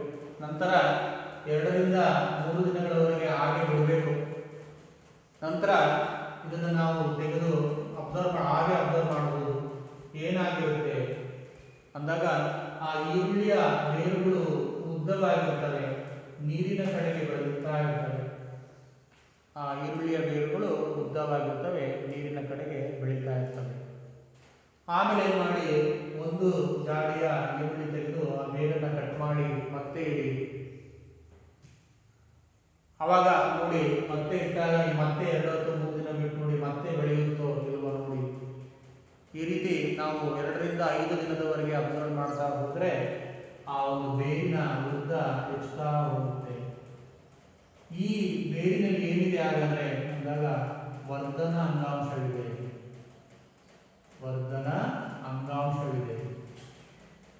ಆದ್ದರಿಂದ ಅದು ಬೇರಿನ ಉದ್ದವನ್ನು ಹೆಚ್ಚಳ ಮಾಡ್ಬೋದು. ಬೇರಿನ ಉದ್ದ ಹೆಚ್ಚಳ ಮಾಡ್ಬೋದು ಅಂತ ನಾವು ಹೇಳ್ಬೋದು. ಈ ರೀತಿ ವರ್ಧನಾಂಗಾಂಶ ಅಂದ್ರೆ ಏನು, ಅವುಗಳ ವಿಧಗಳೇನು, ಅವುಗಳ ಕಾರ್ಯಗಳೇನು ಸಸ್ಯಗಳಲ್ಲಿ ಅಂತ ನಾವು ತಿಳ್ಕೊಂಡಿದ್ದೀವಿ. ಈಗ ಶಾಶ್ವತ ಅಂಗಾಂಶ ಅಂದರೆ ಏನು ಅಂತ ತಿಳ್ಕೊಳ್ಳೋಣ. ಏನು ಶಾಶ್ವತ ಅಂಗಾಂಶ?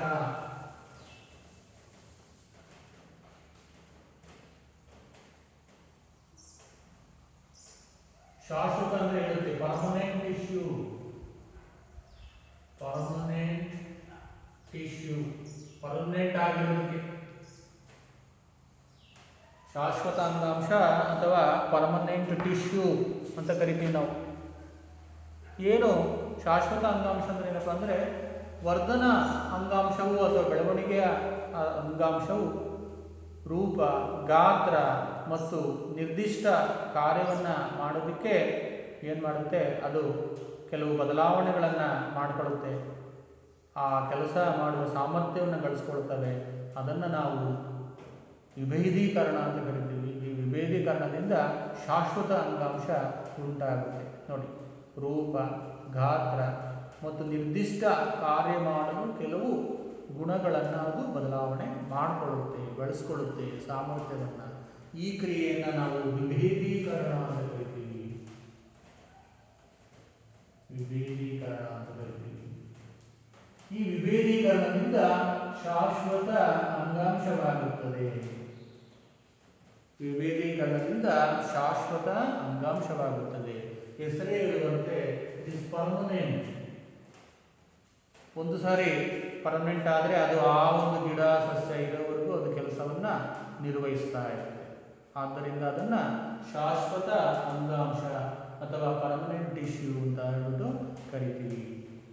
ಈ ಶಾಶ್ವತ ಅಂಗಾಂಶವನ್ನು ಮತ್ತೆ ನಾವು ಸರಳ ಶಾಶ್ವತ ಅಂಗಾಂಶ, ಸರಳ ಶಾಶ್ವತ ಅಂಗಾಂಶ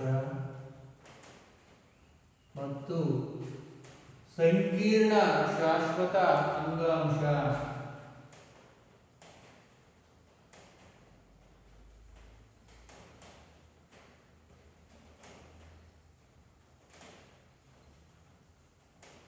ಅಂತ ಎರಡು ಭಾಗ ಮಾಡಬಹುದು ಮಕ್ಕಳೇ. ಒಂದು ಸರಳ ಶಾಶ್ವತ ಅಂಗಾಂಶ, ಇನ್ನೊಂದು ಸಂಕೀರ್ಣ ಶಾಶ್ವತ ಅಂಗಾಂಶ. ಹೆಸರು ಹೇಳುತ್ತೆ ಸರಳ, ಸಿಂಪಲ್ ಅಂತ. Simple tissue, simple permanent tissue and complex permanent tissue ಅಂತ ಎರಡು ಇದೆ. ಸರಳ ಶಾಶ್ವತ ಅಂಗಾಂಶದಲ್ಲಿ ಮತ್ತೆ ನಾವು ಮೂರು ರೀತಿಯ ಅಂಗಾಂಶಗಳನ್ನು ಗುರುತಿಸಬಹುದು. ಅದು ಏನಪ್ಪ? ಸರಳ ಶಾಶ್ವತ ಅಂಗಾಂಶದಲ್ಲಿ ಮೂರು ರೀತಿಯ ಅಂಗಾಂಶಗಳು. ಒಂದು ಪೇರೆನ್ಕೈಮ, ಕೋಲಂಕೈಮ ಮತ್ತು ಸ್ಕ್ಲೀರೆನ್ಕೈಮ ಅಂತ. ಪೇರೆನ್ಕೈಮ, ಕೋಲಂಕೈಮ ಮತ್ತು ಸ್ಕ್ಲೀರೆನ್ಕೈಮ.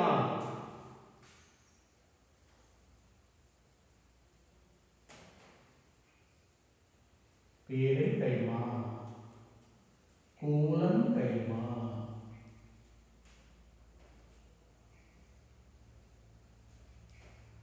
ಮತ್ತು ಸ್ಕ್ಲೀರೆನ್ಕೈಮ.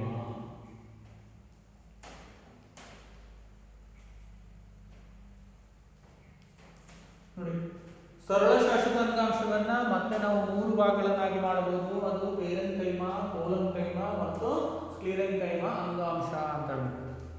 ಇದು ಎಲ್ಲೆಲ್ಲಿ ಕಂಡು ಬರಬಹುದು? ಈ ಪೇರೆನ್ಕೈಮ, ಕೋಲಂಕೈಮ ಮತ್ತು ಸ್ಕ್ಲೀರೆನ್ಕೈಮ ಒಂದೊಂದೇ ಅಂಗಾಂಶದ ಗುಣ ಲಕ್ಷಣಗಳನ್ನು ನಾವು ತಿಳಿತಾ ಹೋಗೋಣ ಮಕ್ಕಳೇ.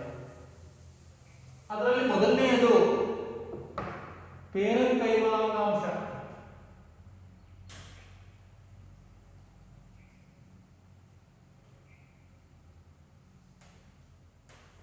ಪೇರೆನ್ಕೈಮ ಅಂಗಾಂಶ. ಈ ಪೇರೆನ್ಕೈಮ ಅಂಗಾಂಶ ಯಾವ ರೀತಿ ಇರುತ್ತೆ? ಪೇರೆನ್ಕೈಮ ಅಂಗಾಂಶ ಯಾವ ರೀತಿ ಇರುತ್ತೆ ಅಂತ ನಾವೀಗ ನೋಡೋಣ.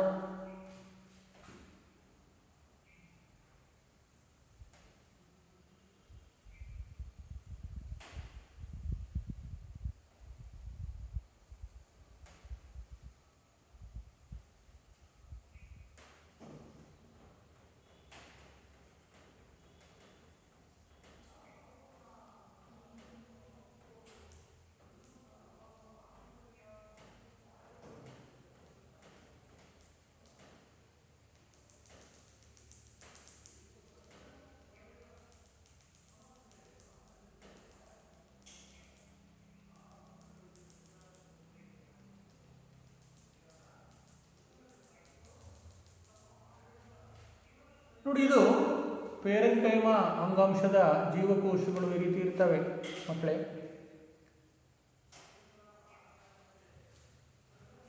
ಇದು ಕೋಶಭಿತ್ತಿ,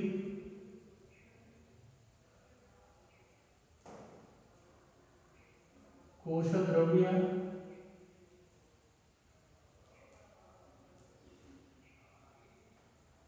ಇದು ನ್ಯೂಕ್ಲಿಯಸ್.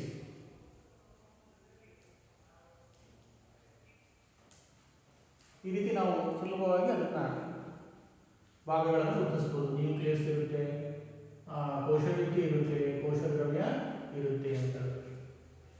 ನೋಡಿ, ಈ ಅಂಗಾಂಶ ಹಾಗಂದ್ರೆ ಏನು ಕೆಲವು ಪದರದಲ್ಲಿರುವಂತಹ ಜೀವಕೋಶಗಳು ಈ ಮೂಲ ಜೋಡಣೆ ಅಂಗಾಂಶವನ್ನು ರೂಪಿಸ್ತವೆ. ಅಂದರೆ ಮೂಲ ಜೋಡಣೆ ಅಂಗಾಂಶ ಅಂದರೆ it is the basic tissue ಅಂತ ನಾವು ಕರಿತೀವಿ. ಮೂಲ ಜೋಡಣೆ ಅಂಗಾಂಶ ಅಂತ ನಾವು ಕರಿತೀವಿ. ಈ ಸಸ್ಯದ ಕೆಲವು ಭಾಗಗಳಲ್ಲಿ ಮೂಲ ಜೋಡಣೆ ಅಂಗಾಂಶವನ್ನು ಹೊಂದಿರ್ತವೆ. ಅದನ್ನು ನಾವು ಪೇರೆನ್ಕೈಮಾ ಅನ್ನೋದು. ಇದು ಮೂಲ ಜೋಡಣೆ ಅಂಗಾಂಶ. ಮೂಲ ಜೋಡಣೆ ಅಂಗಾಂಶ ಬೇಸಿಕ್ ಟಿಶ್ಯೂ ಅಂತ ನಾವು ಕರಿತೀವಿ. ಮೂಲ ಜೋಡಣೆ ಅಂಗಾಂಶ ಅಂತ ನಾವು ಕರಿತೀವಿ. ಇದಕ್ಕೆ ಯಾವುದೇ ವಿಶೇಷತೆ ಇರೋದಿಲ್ಲ. ಯಾವುದೇ ವಿಶೇಷತೆ ಇಲ್ಲ. ಯಾವುದೇ ವಿಶೇಷತೆ ಇಲ್ಲ. ಕೋಶ ಭಿತ್ತಿ ತೆಳುವಾಗಿರುತ್ತೆ. ಕೋಶ ಭಿತ್ತಿ ತೆಳುವಾಗಿರುತ್ತೆ. ತೆಳುವಾದ ಕೋಶ ಭಿತ್ತಿಯನ್ನು ಹೊಂದಿದೆ.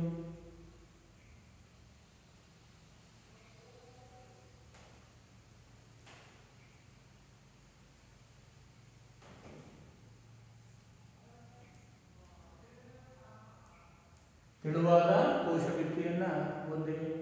ಅದೇ ರೀತಿ ಇವು ಜೀವಂತ ಜೀವಕೋಶಗಳು ಹೊಂದಿವೆ. ಜೀವಂತ ಜೀವಕೋಶಗಳನ್ನು ಹೊಂದಿವೆ.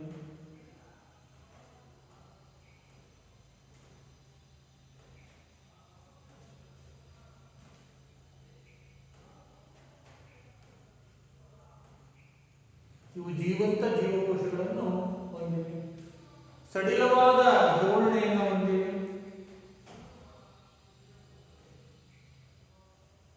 ಸಡಿಲವಾದ ಜೋಡಣೆ ಹೊಂದಿವೆ.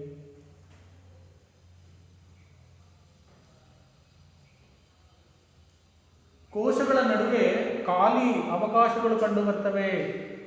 ಕೋಶಗಳ ನಡುವೆ ದೊಡ್ಡ ಖಾಲಿ ಜಾಗಗಳು ಕಂಡುಬರ್ತವೆ. ಅದನ್ನು ಅಂತರಾವಕಾಶಗಳು, ಕೋಶಾಂತರ ಅವಕಾಶಗಳು ಅಂತ ಕರಿತೀವಿ.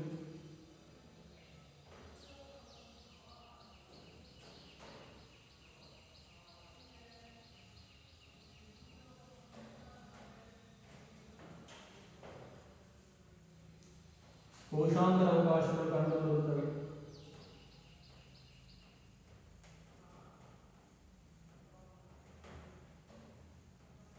ಕೋಶಾಂತರ ಅವಕಾಶಗಳು ಏನಪ್ಪ ಅಂದ್ರೆ ಜೀವಕೋಶಗಳ ನಡುವೆ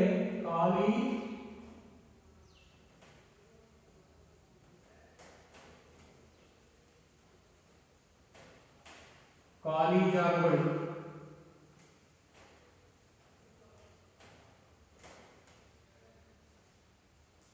ಇದನ್ನು ನಾವು ಕೋಶಾಂತರ ಅವಕಾಶಗಳು ಅಂತ ಹೇಳ್ಬಿಟ್ಟು ಕರಿತೀವಿ. ಆಮೇಲೆ ಈ ಜೀವಕೋಶಗಳಲ್ಲಿ ಕ್ಲೋರೋಫಿಲ್ ಕಂಡುಬರುತ್ತೆ. ಆ ಕ್ಲೋರೋಫಿಲ್ ಕಂಡುಬರೋದ್ರಿಂದ ಈ ಜೀವಕೋಶಗಳನ್ನ ಕ್ಲೋರೆನ್ಕೈಮಾ ಅಂತ ಕರಿತೀವಿ. ಏನು ಕ್ಲೋರೆನ್ಕೈಮಾ?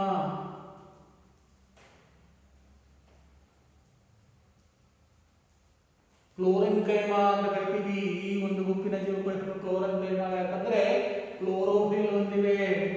ಕ್ಲೋರೋಫಿಲ್ ಗೊತ್ತಿದೆ. ಕ್ಲೋರೋಫಿಲ್ ಇರೋದ್ರಿಂದ ಅವು ಆಹಾರವನ್ನು ತಯಾರಿಸುತ್ತವೆ, ಆಹಾರದ ಸಂಗ್ರಹಣೆಯನ್ನು ಮಾಡ್ತವೆ. ಆದ್ದರಿಂದ ಇದನ್ನ ಕ್ಲೋರೆನ್ಕೈಮಾ ಅಂತ ಹೇಳ್ಬಿಟ್ಟು ಕರಿತೀವಿ. ಅದೇ ರೀತಿ ನೀರಿನಲ್ಲಿ ಬೆಳೆಯುವಂತಹ ಸಸ್ಯಗಳು ಜಲಸಸ್ಯಗಳು ಅಂತ ಕರಿತೀವಿ. ಆ ಜಲಸಸ್ಯಗಳು ಆ ನೀರಿನ ಮೇಲೆ ತೇಲ್ತವೆ. ಅದನ್ನು ಸಸ್ಯ ಸಂಪ್ಲವನ ಶಕ್ತಿ ಅಂತ ನಾವು ಕರಿತೀವಿ. ಅದು ನೀರಿನ ಮೇಲೆ ತೇಲಿದ್ರೆ ಯಾವುದೇ ತೊಂದರೆ ಉಂಟಾಗುವುದಿಲ್ಲ. ಅದನ್ನು ಸಂಪ್ಲವನ ಶಕ್ತಿ ಅಂತ ಕರಿತೀವಿ. ಹಾಗಾಗಿ ಆಕೆ ಅಂದಾಗ ಆ ಒಂದು ಜಲಸಸ್ಯಗಳಲ್ಲಿ ಏನು ಆ ಜೀವಕೋಶಗಳ ನಡುವೆ ಗಾಳಿ ತುಂಬಿಕೊಂಡಿರುತ್ತೆ, ಹಾಗಾಗಿ ಅವು ತೇಲ್ತವೆ. ಉದಾಹರಣೆಗೆ ತಾವರೆ, ಅದು ನೀರಿನ ಮೇಲೆ ತೇಲುತ್ತೆ. ಆ ರೀತಿ ಜೀವಕೋಶಗಳನ್ನು ಹೊಂದಿರೋದ್ರಿಂದ ಇವುಗಳನ್ನು ನಾವು ಏರೆನ್ಕೈಮಾ ಅಂತ ಕರಿತೀವಿ. ಏರೆನ್ಕೈಮಾ.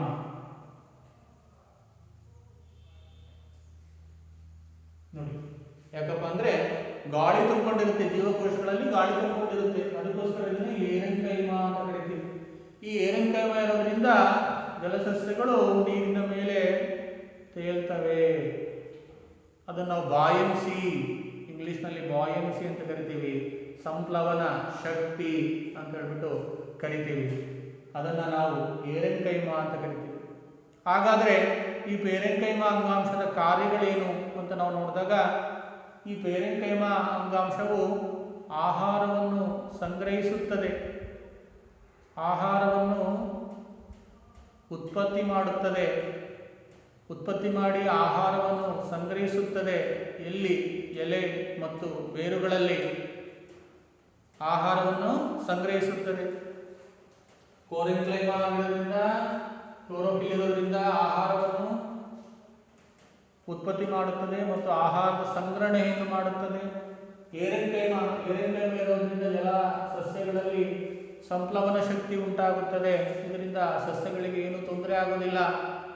ಸಂಪ್ಲವನ ಶಕ್ತಿ ಹೀಗೆ ಅನೇಕ ಕಾರ್ಯಗಳನ್ನು ಏರೆಂಕೈಮ ಮಾಡುತ್ತೆ. ಒಂದು, ಆಹಾರದ ಉತ್ಪತ್ತಿ, ಎರಡನೇದು ಆಹಾರದ ಸಂಗ್ರಹಣೆ. ಅದೇ ರೀತಿ ಈ ತಾವರೆಯಂತಹ ಜಲಸಸ್ಯಗಳಲ್ಲಿ ಸಂಪ್ಲವನ ಶಕ್ತಿಯನ್ನು ಹೊಂದಿದ್ದು ಅದು ಸಸ್ಯಗಳಲ್ಲಿ ಸಂಪ್ಲವನ ಶಕ್ತಿಯನ್ನು ಉಂಟು ಮಾಡುತ್ತೆ.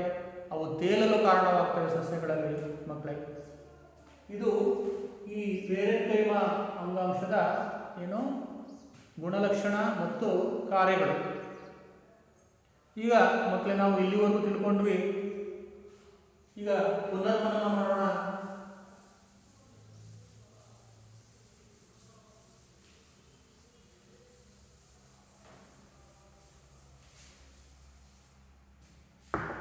ಪುನರ್ಮನನ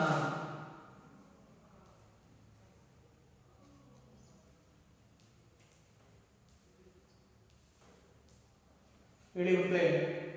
ಜೀವಕೋಶ ಎಂದರೇನು ಅಂತ ನಾವು ತಿಳ್ಕೊಂಡ್ವಿ.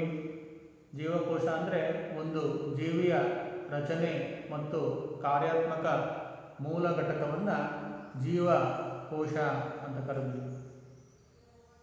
ಜೀವಕೋಶ ಆಧಾರದ ಮೇಲೆ ಜೀವಿಗಳ ಎರಡು ಗುಂಪುಗಳು ಯಾವುವು ಅಂತ ತಿಳ್ಕೊಂಡ್ವಿ. ಹೌದು, ಅದು ಏಕಕೋಶೀಯ ಜೀವಿಗಳು ಮತ್ತು ಬಹುಕೋಶೀಯ ಜೀವಿಗಳು. ಅದೇ ರೀತಿ ಮಾನವನಲ್ಲಿ ರಕ್ತದ ಕಾರ್ಯವೇನು ನೋಡಿ. ಮಾನವನಲ್ಲಿ ರಕ್ತವು ಸಾಗಾಣಿಕೆ ಕೆಲಸವನ್ನು ಮಾಡುತ್ತೆ. ಆಹಾರ, ನೀರು, ಆಕ್ಸಿಜನ್, ಹಾರ್ಮೋನ್ಗಳನ್ನು ಎಲ್ಲ ಜೀವಕೋಶಗಳಿಗೆ ಅದು ತಲುಪಿಸುತ್ತೆ. ಪ್ರಾಣಿಗಳಲ್ಲಿ ಸಂದೇಶವನ್ನು ಒಯ್ಯುವಂತಹ ಜೀವಕೋಶದ ಹೆಸರೇನು? ಪ್ರಾಣಿಗಳಲ್ಲಿ ಸಂದೇಶಗಳನ್ನು ಒಯ್ಯುವಂತಹ ಜೀವಕೋಶದ ಹೆಸರು ನರಜೀವಕೋಶ. ಅದೇ ರೀತಿ ಹಾಗಾದರೆ ಅಂಗಾಂಶ ಅಂದರೆ ಏನು ನಾವು ತಿಳ್ಕೊಂಡ್ವಿ. ಒಂದೇ ರೀತಿಯ ಜೀವಕೋಶಗಳ ಗುಂಪು, ಅವು ಒಂದು ನಿರ್ದಿಷ್ಟ ಕಾರ್ಯವನ್ನು ಮಾಡ್ತವೆ. ಇದನ್ನು ನಾವು ಅಂಗಾಂಶ ಅಂತ ಕರೆದ್ವಿ. ಅಂಗಾಂಶಗಳಿಗೆ ಉದಾಹರಣೆ ಸ್ನಾಯು ಅಂಗಾಂಶ, ರಕ್ತ ಅಂಗಾಂಶ, ಸಸ್ಯಗಳಲ್ಲಿ ವಾಹಕ ಅಂಗಾಂಶ, ನರ ಅಂಗಾಂಶ ಇತ್ಯಾದಿ. ಹಾಗಾದರೆ ನಾವು ಇನ್ನೂ ತಿಳ್ಕೊಂಡ್ವಿ, ಸಸ್ಯ ಮತ್ತು ಪ್ರಾಣಿಗಳಲ್ಲಿ ಒಂದೇ ರೀತಿಯ ಅಂಗಾಂಶಗಳಿರುವುದಿಲ್ಲ. ಅವುಗಳ ಒಂದು ರಚನೆ ಬೇರೆ ಬೇರೆಯಾಗಿದೆ. ಅವುಗಳು ಪಡೆದುಕೊಳ್ಳುವ ಆಹಾರದ ಕ್ರಮ ಬೇರೆ ಬೇರೆ ಆಗಿದೆ. ಹಾಗಾಗಿ ಸಸ್ಯ ಮತ್ತು ಪ್ರಾಣಿಗಳಲ್ಲಿ ಒಂದೇ ರೀತಿಯ ಅಂಗಾಂಶಗಳು ಕಂಡುಬರುವುದಿಲ್ಲ. ಬೇರೆ ಬೇರೆ ರೀತಿಯ ಅಂಗಾಂಶಗಳು ಕಂಡು ಬರ್ತವೆ ಮಕ್ಕಳೇ, ನಾವು ನೋಡಿದ್ವಿ. ಹಾಗಾದರೆ ಸಸ್ಯ ಅಂಗಾಂಶದ ಎರಡು ವಿಧಗಳನ್ನು ತಿಳ್ಕೊಂಡ್ವಿ. ಒಂದು ವರ್ಧನ ಅಂಗಾಂಶ, ಇನ್ನೊಂದು ಶಾಶ್ವತ ಅಂಗಾಂಶ. ಈ ಸಸ್ಯ ಅಂಗಾಂಶಗಳಲ್ಲಿ ಒಂದು ವಿಶೇಷ ತಿಳ್ಕೊಂಡ್ವಿ. ನಾವು ಈ ಸಸ್ಯಗಳಲ್ಲಿ ಬೆಳವಣಿಗೆ ಎಲ್ಲ ಭಾಗಗಳಲ್ಲೂ ನಡೀತಾ ಇರಲ್ಲ, ಕೆಲವು ನಿರ್ದಿಷ್ಟ ಭಾಗಗಳಲ್ಲಿ ನಡೀತಾ ಇರುತ್ತೆ. ಉದಾಹರಣೆಗೆ ಕಾಂಡ ಮತ್ತು ಬೇರಿನ ತುದಿಗಳಲ್ಲಿ ನಡೀತಾ ಇರುತ್ತೆ. ಹಾಗಾಗಿ ಆ ಒಂದು ವರ್ಧನ ಅಂಗಾಂಶವು ಮುಂದೆ ಒಂದು ಆ ರೂಪ, ಕಾರ್ಯ ಅಥವಾ ರಚನೆ ಬೇರೆ ಬದಲಾವಣೆ ಮಾಡಿಕೊಂಡು ಶಾಶ್ವತ ಅಂಗಾಂಶಗಳಾಗ್ತವೆ ಅಂತ ನಾವು ತಿಳ್ಕೊಂಡ್ವಿ. ಈ ರೀತಿ ವರ್ಧನ ಅಥವಾ ಬೆಳವಣಿಗೆ ಅಂಗಾಂಶ, ಅದೇ ರೀತಿ ಇನ್ನೊಂದು ಶಾಶ್ವತ ಅಂಗಾಂಶ ಅಂತ ತಿಳ್ಕೊಂಡ್ವಿ. ಈ ಶಾಶ್ವತ ಅಂಗಾಂಶದಲ್ಲಿ ಎರಡು ವಿಧ ತಿಳ್ಕೊಂಡ್ವಿ. ಒಂದು ಸರಳ ಶಾಶ್ವತ ಅಂಗಾಂಶ, ಇನ್ನೊಂದು ಸಂಕೀರ್ಣ ಶಾಶ್ವತ ಅಂಗಾಂಶ ಅಂತ ತಿಳ್ಕೊಂಡು. ಸರಳ ಶಾಶ್ವತ ಅಂಗಾಂಶ ಮತ್ತೆ 3 ವಿಧಗಳು: ಪೇರೆಂಕೈಮ, ಕೋಲಂಕೈಮ ಮತ್ತು ಸ್ಕ್ಲೀರೆನ್ಕೈಮ ಅಂಗಾಂಶಗಳು. ಪೇರೆಂಕೈಮ ಅಂಗಾಂಶ ಅಂದರೆ ಮೂಲ ಜೋಡಣೆ ಅಂಗಾಂಶ. ಇದರ ಕೋಶಭಿತ್ತಿ ತೆಳುವಾಗಿರುತ್ತೆ. ಈ ಕೋಶಗಳ ನಡುವೆ ಖಾಲಿ ಜಾಗ ಇರುತ್ತೆ. ಆದ್ದರಿಂದ ಅವುಗಳನ್ನು ಕೋಶಾಂತರ ಅವಕಾಶಗಳು ಅಂತ ನಾವು ಕರೆದ್ವಿ. ಅದೇ ರೀತಿ ಇದು ಕ್ಲೋರೋಫಿಲ್ ಹೊಂದಿದೆ. ಕ್ಲೋರೋಫಿಲ್ ಹೊಂದಿರೋದ್ರಿಂದ ಕ್ಲೋರನ್ಕೈಮ ಅಂತೀವಿ. ಇದು ಆಹಾರವನ್ನು ಉತ್ಪತ್ತಿ ಮಾಡುತ್ತೆ, ದ್ಯುತಿ ಸಂಶ್ಲೇಷಣೆ ಕ್ರಿಯೆಯನ್ನು ಬಳಸಿಬಿಟ್ಟು. ಅದೇ ರೀತಿ ಏರೆನ್ಕೈಮ ಜಲಸಸ್ಯಗಳಲ್ಲಿ ಗಾಳಿ ತುಂಬಿಕೊಂಡಿರುತ್ತೆ, ಆದ್ದರಿಂದ ಅವು ತೇಲ್ತವೆ, ಸಂಪ್ಲವನ ಶಕ್ತಿ ಉಂಟಾಗುತ್ತೆ, ಆದ್ದರಿಂದ ಅದನ್ನು ಏರೆನ್ಕೈಮ ಅಂತ ಕರಿತೀವಿ. ಇದು ಪೇರೆಂಕೈಮ ಆಹಾರವನ್ನು ಉತ್ಪತ್ತಿ ಮಾಡುತ್ತೆ, ಆಹಾರವನ್ನು ಸಂಗ್ರಹಣೆ ಮಾಡುತ್ತೆ. ಈ ರೀತಿ ಅನೇಕ ಕಾರ್ಯಗಳನ್ನು ಮಾಡುತ್ತೆ ಅಂತ ನಾವು ತಿಳ್ಕೊಂಡಿದ್ದೀವಿ ಅಲ್ವಾ. ಇಷ್ಟು ತಿಳ್ಕೊಂಡಿವಿ ನಾವು. ಈಗ ಗೃಹಪಾಠದ ಪ್ರಶ್ನೆಗಳು.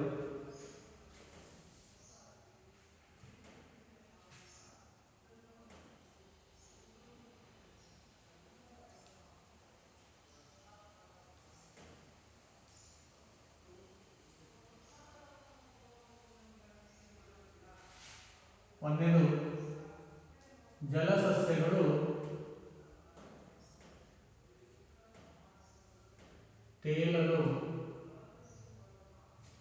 ಕಾರಣವೇನು?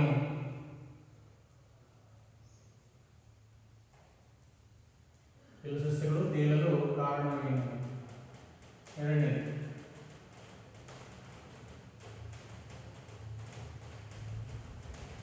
ವರ್ಧನ ಅಂಗಾಂಶ ಎಂದರೇನು?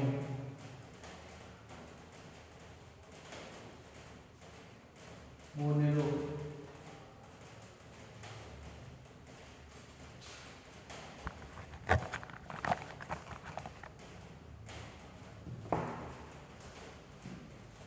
ತುದಿ ವರ್ಧನ ಅಂಗಾಂಶದ ಕಾರ್ಯವೇನು?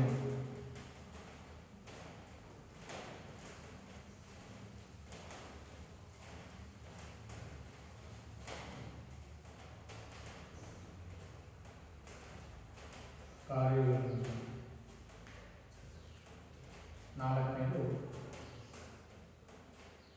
ಶಾಶ್ವತ ಅಂಗಾಂಶ ಎಂದರೇನು?